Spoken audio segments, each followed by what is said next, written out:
जय हिंद दोस्तों, कैसे हो आप सभी। मैं प्रीति सिंह एक बार फिर स्वागत करती हूँ आप सभी का हम सबके चैनल ईपीएस पर।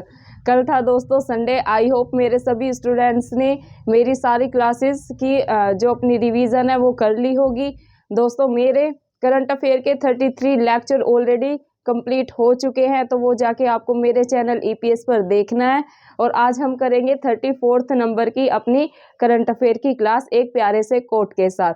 कि नन्ही चींटी जब दाना लेकर चलती है, चढ़ती दीवारों पर 100 बार फिसलती है। कि नन्ही चींटी जब दाना लेकर चलती है, चढ़ती दीवारों पर 100 बार फिसलती है। मेहनत उसकी बेकार हर बार नहीं होती, कोशिश करने वालों की कभी हार नहीं होती। तो दोस्तों यही है कि आप कितनी बार भी हारे हैं ये मैटर नहीं करता है। अगर आप कोशिश करते रहेंगे तो एक न एक दिन आप अपनी सफलता को जरूर हासिल कर लेंगे। तो दोस्तों इसी मोटिवेशनल प्यारी सी कविता, छोटी सी कविता के साथ शुरू करते हैं अपनी आज की करंट अफेयर की क्लास। दोस्तों आज मैंने काफ़ी महत्वपूर्ण क्वेश्चन लिए हैं जो कि अपने स्टेट लेवल पीसीएस में आने की पूरी संभावना है। दोस्तों ये ना सिर्फ यूपी पीसीएस को कवर करेगा बल्कि जितने भी अपने स्टेट लेवल के पीसीएस हैं उन सबको ये करंट अफेयर की क्लास कवर करेगी। और दोस्तों जो मेरे फ्रेंड्स एसएससी, सीजीएल, सीपीयू या यूपीएसआई या यूपी कांस्टेबल या फिर दिल्ली पुलिस एसआई की तैयारी कर रहे हैं, ये करंट अफेयर की क्लासेस दोस्तों उन्हें भी पूरी मदद करेगी। तो जो भी मेरे साथ मेरे स्टूडेंट एसएससी, सीजीएल, सीपीयू या अदर कॉम्पिटिटिव एग्जाम्स के जुड़े हैं वो भी इन कक्षा का भरपूर लाभ उठा सकते हैं। तो दोस्तों कंटिन्यू करते हैं आज की अपनी करंट अफेयर की क्लास। दोस्तों पहला ही क्वेश्चन है, हाल ही में प्रकृति को बचाने के लिए COP 15 शुरू हुआ है। क्या दोस्तों हाल ही में प्रकृति को बचाने के लिए क्या स्टार्ट हुआ है? COP 15। दोस्तों जो ये COP 15 है, COP 14 है, यहाँ से हर एग्जाम में चाहे वो पीसीएस हो या ऑल कॉम्पिटिटिव एग्जाम हो वहाँ पर क्वेश्चन बनता ही बनता है। और दोस्तों ये क्वेश्चन कहाँ हो गया अपना, ये दोस्तों ये क्वेश्चन है पर्यावरण से रिलेटेड। क्या दोस्तों ये क्वेश्चन है पर्यावरण से रिलेटेड। तो दोस्तों इस पे आपको मेन फोकस करना है। जैसे जो ये कोप के जो सम्मेलन होते हैं इनसे क्वेश्चन बनता ही बनता है। अभी कौन सा है? COP 15। ये भी आपको ध्यान रखना है कि ये COP 14 था या COP 15 था। तो दोस्तों क्वेश्चन है, हाल ही में प्रकृति को बचाने के लिए कोप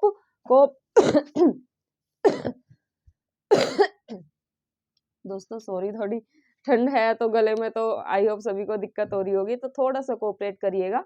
मैं कोशिश पूरी करूंगी कि आप तक मेरी आवाज पूरे स्पष्ट शब्दों में पहुंचे, तो थोड़ा सा कोऑपरेट करिएगा। क्वेश्चन है पहला, हाल ही में प्रकृति को बचाने के लिए COP 15 शुरू किया। क्या दोस्तों COP 15 शुरू किया? ये कहाँ पर शुरू किया? ऐसे आएगा कि हाल ही में प्रकृति को बचाने के लिए COP 15 शुरू करा। ये कहाँ पर शुरू किया गया? कनाडा में, यूएसए में, भारत में या फ्रांस में? ऐसे करके दोस्तों आपको ऑप्शन में देंगे, तो आपको लगाना है कनाडा। क्या दोस्तों? कनाडा। अब दोस्तों बात करते हैं कनाडा की कि इसकी राजधानी क्या है और यहाँ पर मुद्रा क्या चलती है। तो दोस्तों अपने कनाडा की राजधानी है ओटावा। क्या दोस्तों? ओटावा। क्या दोस्तों? ओटावा। आपको ध्यान रखना है जो अपना कनाडा है इसकी राजधानी है ओटावा। अब दोस्तों अपने को राजधानी तो पता चल गई। अब दोस्तों यहाँ की बात करते हैं मुद्रा की। तो दोस्तों अगर मुद्रा करेंसी की बात करें तो दोस्तों यहाँ की करेंसी है कनाडा रुपया। क्या दोस्तों? कनाडा रुपया। ये दोस्तों आपको कनाडा रुपया नहीं, कनाडा डॉलर। यहाँ पर डॉलर चलता है, रुपया नहीं चलता है। तो दोस्तों यहाँ की जो मुद्रा है ये है कनाडा डॉलर। क्या दोस्तों? Canada dollar. ये आपको ध्यान में रखना है। अब दोस्तों यहाँ पर हमें तीन चीज पता चली। पहली क्या है कि भाई हाल ही में प्रकृति को बचाने के लिए COP 15 शुरू हुआ। तो ये कहाँ पर शुरू हुआ ये आपको ध्यान में रखना है कि भाई ये शुरू हुआ है कनाडा में। अब बात करते हैं कनाडा की राजधानी की। कनाडा की राजधानी है दोस्तों ओटावा। क्या दोस्तों? ओटावा। दोस्तों जो ये स्टेट लेवल के पीसीएस है यहाँ पर डायरेक्ट कैपिटल से क्वेश्चन पूछते हैं कि भाई कजाकिस्तान की कैपिटल क्या है, अफगानिस्तान की क्या है, पाकिस्तान की क्या है, और अपना कनाडा की क्या है, यूएसए की क्या है, इंडोनेशिया की क्या है। जैसे इंडोनेशिया की पहले जकार्ता थी, अब नूसंतारा हो गई है। तो दोस्तों हमें ये कैपिटल याद करनी ही करनी है। स्टेट लेवल के पीसीएस में यहाँ से क्वेश्चन बनता ही बनता है। तो जैसे भी जो भी देश आता जा रहा है, मैं आपको साथ साथ जो उसका स्टैटिक पार्ट है, उनकी कैपिटल क्या है, मुद्रा क्या है, वहाँ के पीएम या राष्ट्रपति कौन है, मैं साथ साथ आपको अपडेट करती हुई चल रही हूँ। तो जितने भी स्टूडेंट मेरे साथ स्टेट लेवल के पीसीएस के जुड़े हैं, उन्हें ये साथ साथ चीज़ों को एकदम अच्छे से कवर करते हुए चलना है। तो दोस्तों अभी हमें पता चल गया, राजधानी की बात करें कनाडा की तो है ओटावा। अगर यहाँ की बात करें मुद्रा की तो है अपना कनाडा डॉलर। डॉलर डॉलर याद रखना है, कनाडा डॉलर, कनाडियाई डॉलर, ये आपको ध्यान में रखना है। मूव करते हैं दोस्तों नेक्स्ट क्वेश्चन पे, जो कि है बंगाल की खाड़ी में आए चक्रवाती तूफान का नाम मंडोस किस देश ने रखा। दोस्तों मैंने आपको पहली कक्षाओं में भी जो मैंने करंट अफेयर की कराया उसमें बताया है कि जो ये चक्रवाती तूफान आते हैं, इनके नाम से 100% एग्जाम में जो स्टेट लेवल के पीसीएस है वहां पर क्वेश्चन बनता ही बनता है। नाम से कैसे बनता है, जैसे कि ये मंडोस आया, क्या दोस्तों, चक्रवात का नाम है मंडोस। अब क्वेश्चन क्या बनेगा कि जो ये बंगाल की खाड़ी में मंडोस चक्रवात आया तूफानी, इसका नामकरण मतलब इसका जो ये नाम है मंडोस, ये किस देश ने रखा। तो दोस्तों आपको ध्यान में रखना है, ये रखा है यूएई ने। किसने दोस्तों, यूएई ने। अब दोस्तों ये बंगाल की खाड़ी कहाँ पर है, मोस्टली मेरे फ्रेंड्स को पता होगा, जिनको नहीं पता तो आइए मैप के थ्रू समझते हैं। दोस्तों ये है अपना अरब सागर, क्या दोस्तों, ये है अपना अरब सागर। ये है अपना दोस्तों हिंद महासागर, क्या दोस्तों, हिंद महासागर। और दोस्तों ये है बंगाल की खाड़ी, क्या दोस्तों, ये है बंगाल की खाड़ी। तो दोस्तों जो ये मंडोस चक्रवाती तूफान है, ये यहीं पर आया है, कहाँ पर आया है, बंगाल की खाड़ी में। ये आपको ध्यान में रखना है। अब दोस्तों कई बार ऐसे भी पूछ लेते हैं कि जो ये मंडोस चक्रवाती तूफान आया है, इसने किस किस देश को किस किस स्टेट को प्रभावित किया। जैसे कि ये यहाँ पर आया, बंगाल की खाड़ी में आया, तो इसने कौन कौन से जो स्टेट हैं उनको प्रभावित किया। तो दोस्तों इस तूफान ने, मतलब जो मंडोस तूफान ने है, इसने प्रभावित किया है तमिलनाडु को। किसको दोस्तों, तमिलनाडु को, और किया है आंध्र प्रदेश को। आपको 2 लगाना है, अगर आ जाए कि भाई मंडोस जो चक्रवाती तूफान है, इस तूफान ने कौन कौन से राज्य को प्रभावित किया, तो आपको लगाना है, ये हो गया अपना आंध्र प्रदेश को प्रभावित किया है, आंध्र प्रदेश को। और किसको किया है, पहला तो ये हो गया, और दूसरा तमिलनाडु को। इन 2 राज्यों को इसने प्रभावित किया है। तो दोस्तों ये आपको ध्यान में रखना है।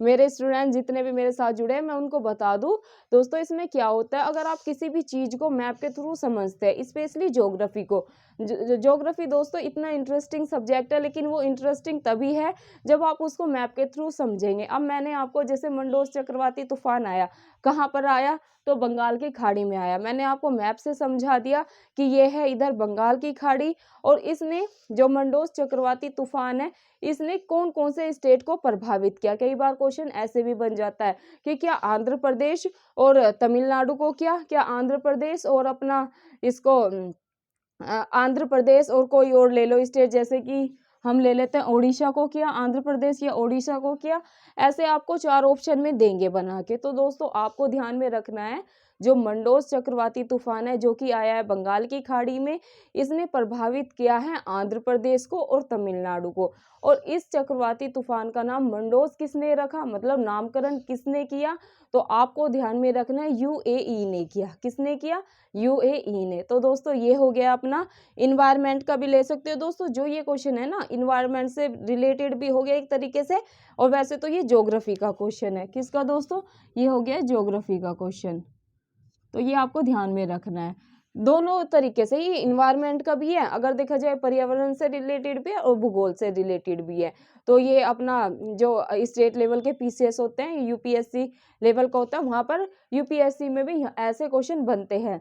ये जो चक्रवाती तूफान होते हैं ना, तो यहाँ से क्वेश्चन वहाँ पर भी बनते हैं। तो ये आपको दोनों एग्जाम्स में जो स्टेट लेवल के पीसीएस है उनको तो कवर करेगा ही करेगा, यूपीएससी को भी कवर कर रहा है। मूव करते हैं दोस्तों नेक्स्ट क्वेश्चन पे, जो कि है एक जिला एक खेल योजना, एक जिला एक खेल योजना किस राज्य में लॉन्च हुई? आपको ध्यान रखना है, एक जिला मतलब एक डिस्ट्रिक्ट एक योजना, एक डिस्ट्रिक्ट एक खेल, क्या दोस्तों, एक वन डिस्ट्रिक्ट वन गेम। ये योजना किस राज्य में लॉन्च हुई? ऐसे ऑप्शन में दे देंगे आपको, एमपी में हुई, राजस्थान में हुई, उत्तर प्रदेश में हुई या फिर आंध्र प्रदेश में हुई। तो दोस्तों आपको ध्यान में रखना है, जहां पर भी आ जाए एक जिला एक जिले में एक खेल योजना किस स्टेट ने लॉन्च की, तो दोस्तों ये याद रखना है आपको, ये की है उत्तर प्रदेश ने लॉन्च।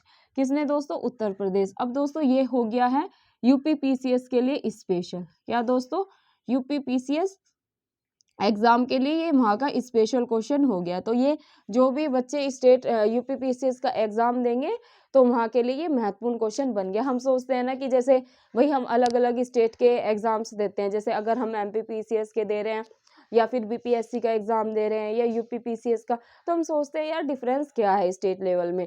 तो दोस्तों डिफरेंस यही होता है कि वहाँ का जो स्पेशल होता है, अब जैसे ये यूपी का उत्तर प्रदेश का स्पेशल क्वेश्चन हो गया क्योंकि ये योजना वहाँ पर लॉन्च हुई है, तो ये क्वेश्चन आने की पूरी संभावना है। तो दोस्तों यही डिफरेंस होता है, जिस भी स्टेट का वहाँ कुछ नया होता है तो वो वहाँ के स्टेट का स्पेशल बन जाता है। यही चीज़ होती है जो दोस्तों अदर स्टेट के बच्चे होते हैं वो दूसरे स्टेट में एग्जाम देने जाते हैं तो वो थोड़ा कंफ्यूज, जैसे हाँ अगर हम यूपी पीसीएस का दे रहे हैं और हम यूपी से हैं तो हमें मोस्टली वहाँ की चीज़ें पता होती है, लेकिन अगर हमारे स्टेट में कोई अदर स्टेट का बच्चा एग्जाम देता है तो उसके लिए वो चीज़ें डिफिकल्ट हो जाती है, क्योंकि अपने स्टेट के बारे में तो मोस्टली दोस्तों अपने को सभी इन्फॉर्मेशन पता होती है कि भाई वहाँ के सीएम कैसे हैं, कौन है वहाँ के जो गवर्नर है वो कौन है, वहाँ के जो सीट्स है विधानसभा में विधान परिषद में वो कितनी है, और क्या नाम है वहाँ का जो इन्वायरमेंट है वो कैसा है, जलवायु कैसी है, मिट्टियाँ। तो दोस्तों वहाँ की ज्योग्राफिकल कंडीशंस,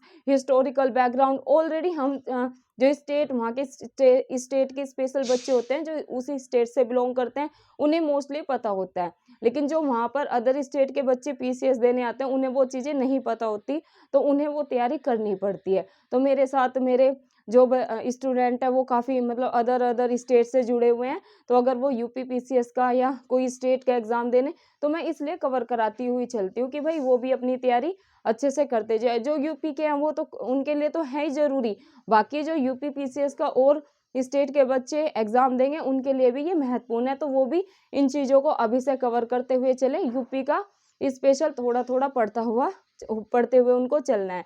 अभी जैसे अगर जो भी बच्चे बीपीएससी का एग्ज़ाम देंगे तो मैं उनको भी बताते हुए चल रही हूँ कि भाई यहाँ से बीपीएससी के क्वेश्चन बन रहे हैं, ये बीपीएससी में पूछा जा सकता है। तो ऐसे ही दोस्तों हम हर स्टेट का कवर करते हुए चल रहे हैं, तो बच्चे टेंशन ना ले कि मैम तो स्पेशल यूपी पीसीएस का करा रही है या बीपीएससी का करा रही है, तो ऐसा नहीं है दोस्तों। जो भी एग्ज़ाम आते जा रहे हैं, जैसे अभी बीपीएससी का है तो मैं जल्द ही 1-2 दिन में बीपीएससी के स्पेशल क्वेश्चन करंट अफेयर के और स्टैटिक कराना शुरू कर दूंगी कि बीपीएससी वाले बच्चों को भी हम पूरी हेल्प करें। तो दोस्तों मूव करते हैं अगले क्वेश्चन पे, जो कि है पीएम मोदी ने दोस्तों मिशन लाइफ शुरू किया है।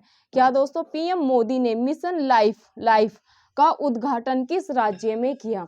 दोस्तों ये क्वेश्चन काफ़ी महत्वपूर्ण है, ये बहुत बार रिपीट हुआ है, तो यहाँ से क्वेश्चन बनेगा ही बनेगा, क्योंकि पीएम मोदी ने क्या स्टार्ट किया? मिशन लाइफ, इस पे फोकस करना है। पीएम मोदी ने मिशन लाइफ का उद्घाटन किया, तो आपसे ये पूछ सकते हैं कि मिशन लाइफ का उद्घाटन मोदी जी ने कहाँ पर किया? तो दोस्तों ये आपको ध्यान में रखना है, ये किया है गुजरात में। कहाँ पर किया है दोस्तों? ये किया है गुजरात में, ये आपको ध्यान में रखना है। मिशन लाइफ आ जाए और उसका उद्घाटन पूछे तो आपको लगाना है गुजरात में। मूव करते हैं दोस्तों नेक्स्ट क्वेश्चन पे, जो कि है स्टैचू ऑफ इक्वालिटी। क्या दोस्तों? स्टैचू ऑफ इक्वालिटी नाम से पीएम मोदी ने वैष्णव संप्रदाय के किस संत की मूर्ति का उद्घाटन किया?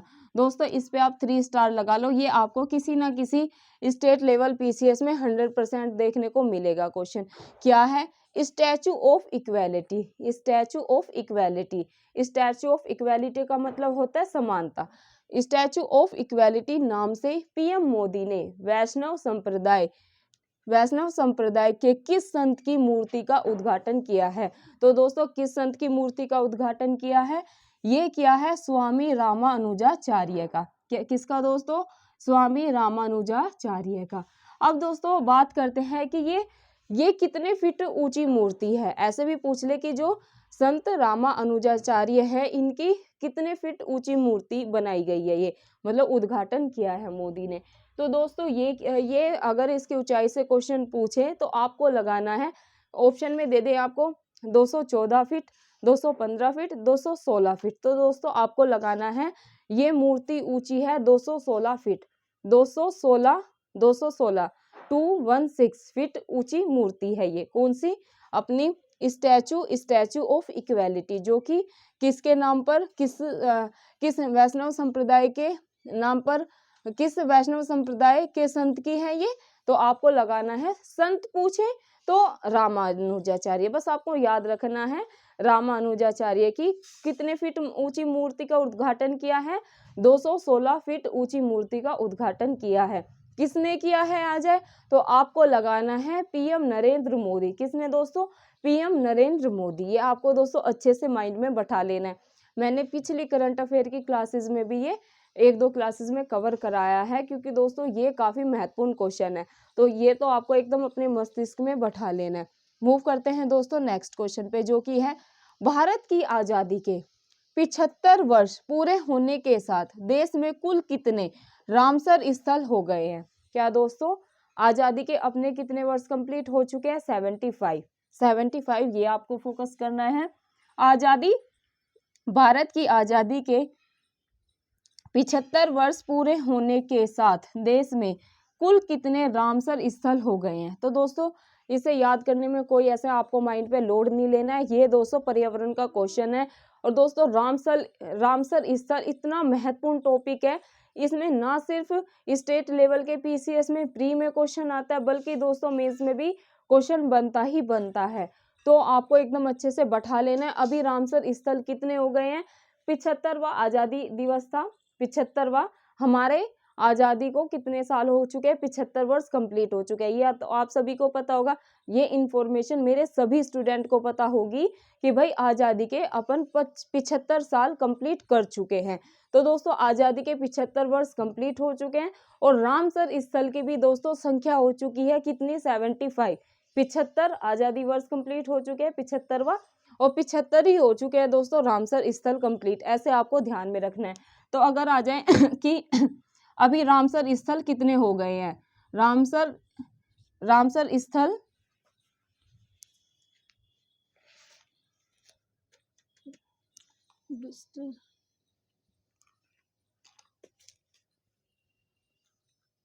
तो दोस्तों अगर आ जाए कि भाई रामसर स्थल कितने हो चुके हैं अभी? रामसर स्थल, और आपको ऑप्शन में दे 74, बी ऑप्शन में दे आपको 71, सी में दे आपको 75 और डी में दे 72। तो दोस्तों आपको ध्यान में रखना है 75 कि भाई आजादी के 75 वर्ष ही कंप्लीट हो चुके हैं और अपने रामसर स्थल भी हो चुके हैं 75। तो दोस्तों यहाँ से 100% आपको क्वेश्चन देखने को मिलेगा। अब कौन से रामसर स्थल नए बने हैं उनके बारे में आपको आगे इन्फॉर्मेशन देने जा रही हूँ, तो ध्यान से सुनिएगा कि किस राज्य में स्थित हीराकुंड जलाशय, क्या दोस्तों किस राज्य में स्थित, नहीं पहले ये करते हैं, तंपारा झील को वैश्विक रामसर स्थल सूची में शामिल किया गया। क्या दोस्तों? तंपारा झील को वैश्विक रामसर स्थल सूची में शामिल किया गया है। यह किस राज्य में स्थित है? अगर आ जाए आपसे तंपारा, क्या दोस्तों तंपारा झील के बारे में, क्योंकि अभी ये किस में रामसर स्थल में शामिल की गई है, तो दोस्तों यहाँ से 100% क्वेश्चन बनेगा। तो आपको ध्यान में रखना है जो ये तंपारा झील है, पूछेंगे तंपारा झील को वैश्विक रामसर स्थल सूची में शामिल किया गया है, यह किस राज्य में स्थित है, यह किस राज्य में लोकेटेड है? आपको दे दे ओडिशा में, बी दे दे तमिलनाडु में, सी दे दे आंध्र प्रदेश में, डी दे दे आपको केरल में, ऐसे करके 4 ऑप्शन दे दे। तो दोस्तों आपको ध्यान में रखना है जो ये तंपारा झील है जिसे रामसर स्थल का दर्जा दिया गया है, यह कौन से स्टेट में स्थित है? तो आपको ध्यान में रखना है ओडिशा। कहाँ पर दोस्तों? आपको ध्यान में रखना है ये जो तंपारा झील है ये स्थित है कहाँ पर? ओडिशा में। ये आपको अच्छे से माइंड में बैठा लेना है। अब दोस्तों मूव करते हैं नेक्स्ट क्वेश्चन पे, जो कि है किस राज्य में स्थित हीराकुंड। आपको हीराकुंड के बारे में तो पता होगा कि हीराकुंड जो अपना जलाशय है ये कौन से स्टेट में स्थित है। नहीं पता तो अभी मैं आपको बता दूंगी। किस राज्य में स्थित जो अपना हीराकुंड जलाशय है।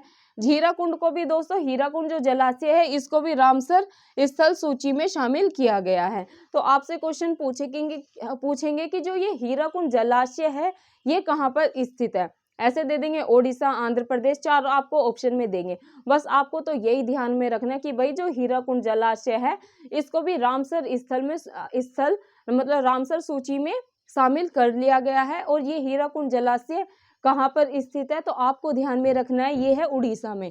कहाँ पर दोस्तों, ये है ओडिशा में स्थित। मूव करते हैं दोस्तों नेक्स्ट क्वेश्चन पे जो कि है अंशुपा। क्या दोस्तों, अंशुपा झील को रामसर स्थल सूची में शामिल किया गया है। यह किस राज्य में स्थित है। तो दोस्तों अंशुपा झील भी कहाँ पर स्थित है, ये भी ओडिशा में स्थित है।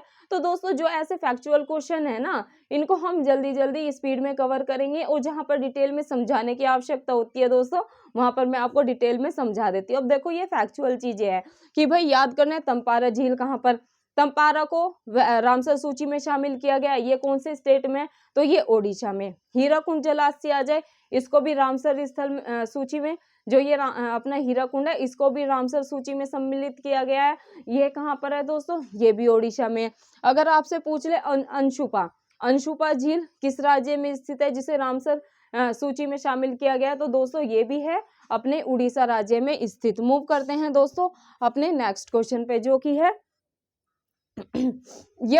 यशवंत सागर को वैश्विक रामसर स्थल सूची में शामिल किया गया। इस पे फोकस करना है दोस्तों आपको। यशवंत सागर को वैश्विक रामसर स्थल सूची में शामिल किया गया है। यह किस राज्य में स्थित है, तो दोस्तों आपको ध्यान में रखना है ये स्थित है अपना एमपी में। कहाँ पर दोस्तों, मध्य प्रदेश में। कहाँ पर दोस्तों, ये स्थित है अपना मध्य प्रदेश में। एक बार अगेन रिपीट कर रही हूँ क्वेश्चन। जो अपना ये है यशवंत सागर को वैश्विक रामसर स्थल सूची में शामिल किया गया है। पूछेंगे यह किस राज्य में स्थित है, तो दोस्तों आपको लगाना है एमपी में। मूव करते हैं दोस्तों नेक्स्ट क्वेश्चन पे जो कि है चित्रागुड़ी पक्षी अभ्यारण्य को वैश्विक रामसर स्थल सूची में शामिल किया गया है। यह किस राज्य में स्थित है, तो दोस्तों ये स्थित है अपना तमिलनाडु में। क्या याद रखना है आपको, चित्रागुड़ी पक्षी अभ्यारण्य। दोस्तों जो ये है ना ये नए हैं, जो अब ये नए अपने रामसर सूची में शामिल हुए, तो यहाँ से क्वेश्चन बनेगा ही बनेगा। तो दोस्तों कैसे भी साम दाम दंड भेद लगाओ, कैसे भी कुछ भी करके आपको ये रामसर जो नए बने हैं ना इनको याद करना ही करना है। क्योंकि दोस्तों यहाँ से 100% रामसर सूची से 100% हर स्टेट लेवल के पीसीएस में क्वेश्चन बनता ही बनता है। ना सिर्फ दोस्तों स्टेट लेवल के पीसीएस में बल्कि यूपीएससी में भी यहाँ से क्वेश्चन बनता है। तो ये आपको एकदम माइंड में बैठा लेना है जो मैंने आपको नए ये करवाए हैं। अब बात करते हैं चित्रागुड़ी मैंने बताया अभी। चित्रागुड़ी पक्षी अभ्यारण्य आ जाए कि भाई इसको वैश्विक रामसर सूची में शामिल किया गया। तो चित्रागुड़ी कहाँ पर स्थित है, कौन से स्टेट में स्थित है, तो दोस्तों आपको लगाना है तमिलनाडु में। कहाँ पर दोस्तों, आपको लगाना है ये है तमिलनाडु में स्थित। मूव करते हैं दोस्तों नेक्स्ट क्वेश्चन पे जो कि है हाल ही में भ्रष्टाचार विरोधी दिवस कब मनाया गया। हाल ही में अंतर्राष्ट्रीय लेवल का है दोस्तों। हाल ही में अंतर्राष्ट्रीय भ्रष्टाचार विरोधी दिवस कब मनाया गया, 8 दिसंबर को, 9 दिसंबर को, 7 दिसंबर को। तो दोस्तों इस क्वेश्चन का आंसर आप ही करेंगे। किसका दोस्तों, आप बताएंगे कि हाल ही में जो अंतर्राष्ट्रीय भ्रष्टाचार विरोधी दिवस है ये कब मनाया गया। ऑप्शन है 8 दिसंबर को, 9 दिसंबर को, 10 दिसंबर को और 11 दिसंबर को। इस क्वेश्चन का आंसर मेरे सभी स्टूडेंट करेंगे कमेंट बॉक्स में। नाइट तक दोस्तों मुझे ये आंसर मिल जाना चाहिए। इससे मुझे पता चलेगा कि कितने मेरे स्टूडेंट ऐसे हैं जो मेरी वीडियो को लास्ट तक देख रहे हैं और अपनी जो मैं कक्षाएं करा रही हूँ अपना करंट अफेयर की और अपना जीएस सेकंड की उन कक्षाओं का भरपूर लाभ उठा रहे हैं। तो आपके कमेंट से मुझे पता चल जाएगा कितने मेरे दोस्त मेरी वीडियो को लास्ट तक देख रहे हैं। दोस्तों हर वीडियो में मैं आपसे यही रिक्वेस्ट करती हूँ प्लीज़ आप वीडियो को लास्ट तक देखा करें। जब आप वीडियो को लास्ट तक देखेंगे तो दोस्तों तभी आपकी सारी चीज़ें कवर होंगी। अगर आप वीडियो को 2-4 मिनट देखते हैं तो उससे आपको कोई लाभ प्राप्त नहीं होगा। दोस्तों ये मैं एकदम सिलेक्टेड क्वेश्चन लाती हूँ, एक ही सोर्स यूज़ नहीं करती हूँ, मैं 3-4 सोर्स यूज़ करती हूँ करंट अफेयर के, फिर उनमें से देखती हूँ कि भाई क्या महत्वपूर्ण क्वेश्चन है, कैसे पीवाईक्यू में स्टेट लेवल में क्वेश्चंस पूछे गए हैं। तो दोस्तों उसी आधार पर मैं नए क्वेश्चन फ्रेम करती हूँ। तो आपको ये क्लासेस को XYZ में नहीं लेना है। आपको दोस्तों मैं 100% गारंटी देती हूँ, अगर मेरी आप सारी करंट अफेयर की क्लासेस करेंगे, अच्छे से करेंगे, अपने नोट्स तैयार करेंगे, तो दोस्तों जो भी आप स्टेट लेवल का पीसीएस देंगे, चाहे वो आप यूपी पीसीएस की अपना टारगेट लेके चल रहे हैं या एमपी पीसीएस का लेके चल रहे हैं या फिर आरएएस का लेके चल रहे हैं, तो दोस्तों इन क्वेश्चन से बाहर आपको क्वेश्चन नहीं देखने को मिलेंगे। बस शर्त यही है दोस्तों, आपको क्लासेस को पूरा देखना है और अच्छे से अपने नोट्स बनाते हुए चलना है। क्योंकि दोस्तों करंट अफेयर में मैं सिर्फ करंट अफेयर आपको कवर नहीं करा रही हूँ, जो भी हमें टॉपिक मिलता है, अगर हम तमिलनाडु की बात कर रहे हैं, अगर हम एमपी की बात कर रहे हैं, अगर हम इंडोनेशिया की बात कर रहे हैं, तो दोस्तों उनके बारे में मैं आपको साथ साथ स्टैटिक इंफॉर्मेशन भी देते हुए चल रही हूँ, जो आपके और एग्जाम्स में भी काम आएंगे। जैसे कि स्टैटिक करके भी क्वेश्चन आ जाते हैं, संयुक्त राष्ट्र संघ है जैसे, उसकी स्थापना कब हुई, उसका स्थापना दिवस कब मनाया जाता है, या संयुक्त राष्ट्र डे कब सेलिब्रेट होता है। तो दोस्तों मैं आपको स्टैटिक इंफॉर्मेशन भी देती हूँ। तो दोस्तों इससे ना सिर्फ आपकी करंट अफेयर कवर हो रही है, बल्कि आपका स्टैटिक भी कवर होते हुए चल रहा है। तो दोस्तों हाथ जोड़ के विनम्र निवेदन यही है कि प्लीज आप कक्षा को एंड तक देखा करें और अधिक से अधिक वीडियो को शेयर करें। जितने भी आपके कलीग्स, जो भी आपके मतलब कजन्स वगैरह हैं, या आपके छोटे बहन भाई है, या फिर आपके फ्रेंड्स हैं, दोस्तों आपको अधिक से अधिक वीडियो को शेयर करना है और उनको भी बोलना है कि भाई मैडम की एजुकेशन की वीडियो को शेयर करें, जो भी उनके फ्रेंड तैयारी कर रहे हैं। तो दोस्तों ऐसे ही हम अपनी ये एजुकेशन की वीडियो गांव-गांव तक, दूर-दूर तक फैला सकते हैं। और दोस्तों इस वीडियो का पर्पस यही है बनाने का कि जहां पर गांव में संसाधन नहीं है, बच्चे महंगी-महंगी लक्ष्मीकांत हो गया, स्पेक्ट्रम हो गया, ये सब अफोर्ड नहीं कर पाते, तो दोस्तों मैं अपने शॉर्ट नोट बना के कोशिश करती हूँ कि ऐसे बच्चों को समझाऊं कि अगर उनके पास लक्ष्मीकांत नहीं है, फिर भी वो अपने स्टेट लेवल के एग्जाम्स जो हैं उनको मेरी वीडियो देखकर अब उनका एक भी क्वेश्चन गलत ना हो। आप सभी को पता है दोस्तों मेरे पढ़ाने का तरीका, जैसे मैं जीएस सेकंड करा रही हूँ, भारतीय राज्य व्यवस्था, उसमें मैं दोस्तों अच्छे से सारी चीजों को कवर कराते हुए चल रही हूँ। अगर दोस्तों मैं वहां पर राष्ट्रपति करा रही हूँ तो पहले मैं राष्ट्रपति की एकदम अच्छे से थ्योरी को समझाती हूँ आपको, फिर दोस्तों जितने भी ऑब्जेक्टिव मतलब पीवाईक्यू में क्वेश्चंस आए हैं राष्ट्रपति से, वो आपको सारे कवर कराती हूँ। और फिर जो जितने भी एक्सपेक्टेड होते हैं, जो भी आने की संभावना होती है, दोस्तों मैं आपको वो कवर कराती हूँ। हर टॉपिक को दोस्तों मैं वहां पर ऐसे कवर कराते हुए चल रही हूँ कि जब आप एग्जाम देखेंगे तो आप खुद बोलेंगे कि मैम जीएस सेकंड जो कि है अपना भारतीय राज्य व्यवस्था, उससे मैम एक भी बाहर क्वेश्चन नहीं आया है, जो आपने वीडियो में क्वेश्चन कराए या जो भी थ्योरी कराए वहीं से क्वेश्चन बने हैं। तो दोस्तों ये मुझे आप फीडबैक खुद देंगे जब भी आप अपना स्टेट लेवल का एग्जाम देकर आएंगे। तो इसलिए दोस्तों आपको वीडियो को अच्छे से लास्ट तक देखना है और अपने नोट्स बनाते हुए चलना है। दोस्तों आज का लास्ट क्वेश्चन लेते हैं, ये है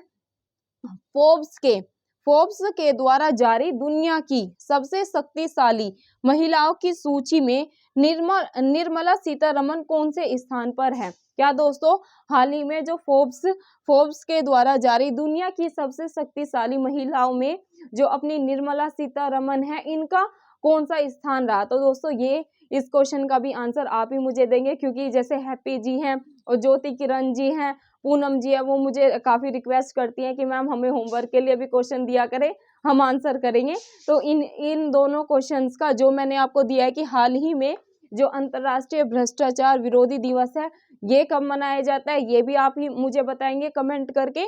और दूसरा क्वेश्चन है दोस्तों, फोर्ब्स के द्वारा जारी दुनिया की सबसे शक्तिशाली महिलाओं में जो अपनी निर्मला सीतारमण है, इनका कौन से नंबर का स्थान है, ये भी मुझे आप लोग ही कमेंट करके बताएंगे। कमेंट दोस्तों नाइट तक आ जाने चाहिए ताकि मैं अपनी कल की क्लास में ये आंसर बता सकूं, और जो स्टूडेंट्स इनका आंसर देंगे उनका कल मैं अपनी क्लास में नाम अनाउंस जरूर करूंगी। तो दोस्तों धन्यवाद। आज की थी ये करंट अफेयर की क्लास।